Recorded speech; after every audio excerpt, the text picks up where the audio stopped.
আমি রওনা হয়েছি একটু যাইতাম হবিপুর দক্ষিণ পাড়া। তখন যাইতাম পারবো কিনা বুঝলাম না।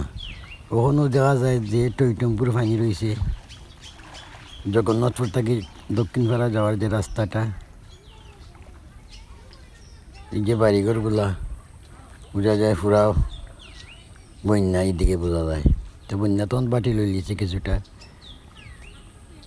মোটামুটি অন্য অন্য রোডও হল বাই গেছে, সবগুলো বাই গেছে, কিন্তু এই রোডটা এখন দক্ষিণ পাড়া নৌকা লাগবো তো বাক্কা জায়গা নাইনি কিভাবে কিভাবে পানি আরো বেশি।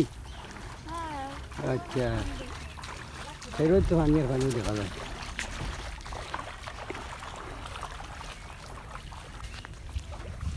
ওই দোকা বোঝা যায় পানি উঠে বাসায় লিগুলা বাড়িঘর। পানি তো সুন্দর পানি এখানে মাঝে কত জায়গা ইত্যা যাইব।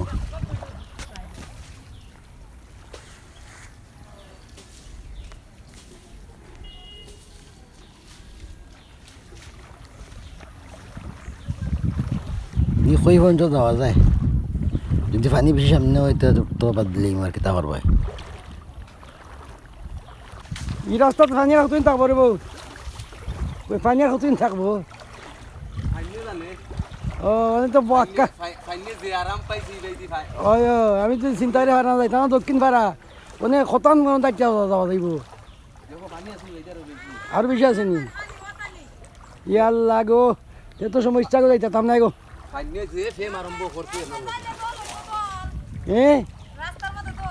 দল সে তো ফাউ টান তার নাই গো।